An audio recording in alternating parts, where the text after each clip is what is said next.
Hi everyone, I'm Pranita and welcome to my kitchen. Today we are going to be learning how to make tomato chutney. Now this is the chutney that I grew up eating, and the great thing about this is that it travels really beautifully. You can keep it fresh for 4 to 5 days without any refrigeration needed. We are going to cook this tomatoes in a way that it loses a lot of moisture so that it stays fresh for a longer time. In the refrigerator, it can stay up to 7 to 8 days. After that, it might start changing some taste. Being said that, I prepped everything for this recipe, so let's get started.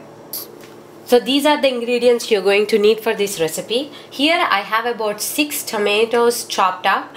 About this size, medium size, and I have 1 tablespoon of minced garlic and 1/4 teaspoon of turmeric. Now you can use 1 tablespoon of garlic paste as well, and half a teaspoon of cumin seeds and half a teaspoon of mustard seeds. I'm also using 4 to 5 tablespoons of canola or peanut oil. Here I have a frying pan to which I've added some oil and I'm heating it up.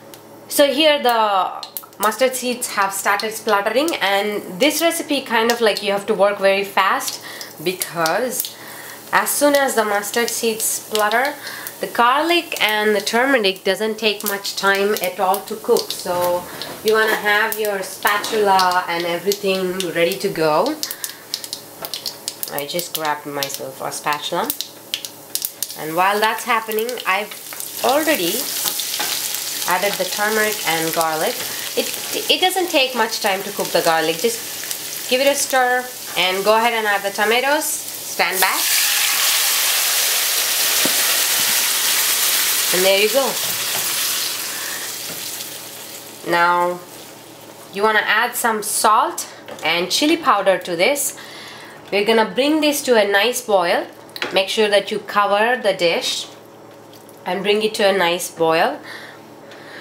So I'm gonna go ahead and add about a teaspoon of salt, a touch more, and a couple of teaspoons of chili powder. Now this is extra hot chili powder. You can add from mild to hot to extra hot. Now bring it to a boil or medium heat, cover it up and keep stirring it for every 5 to 10 minutes, just to make sure that nothing is settling at the bottom. So this is how it looks when it comes to a nice boiling point. The tomatoes have already started to soften up really well, and I'm just gonna cover it up partially and let it keep going at this rate of boiling for about 15 to 20 more minutes. This is a little bit of time consuming one, because since I'm cooking it in a large portion, but if you cook it in a smaller portion, it might take a little bit less time. But do keep an eye on it. Since there is a lot of moisture, the tomato pieces kind of settle down and they start to burn, so you don't want that to happen. So just keep an eye on it, keep stirring.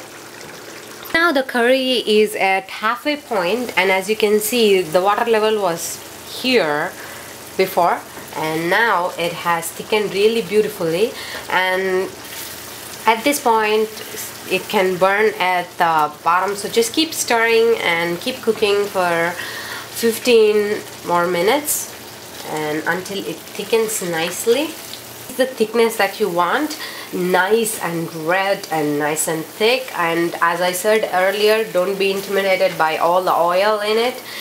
Pack it in a box or a glass jar that has a little bit of room, so that you can tilt the bottle a little bit and just scoop the curry out without getting a lot of oil. Now, as I mentioned, if you are not traveling, or if you don't have any ideas on taking this chutney on travel, and if you're just making it at home, you can add a little bit less oil, and that's fine as well. And as you can see, this curry is done and ready to be served. So this is it, guys. This is the wonderful tomato chutney. As you can see, all the garlic pieces are spread everywhere, so each and every bite you would get that garlic goodness. It has mustard seeds and cumin seeds, and the thickness is perfect.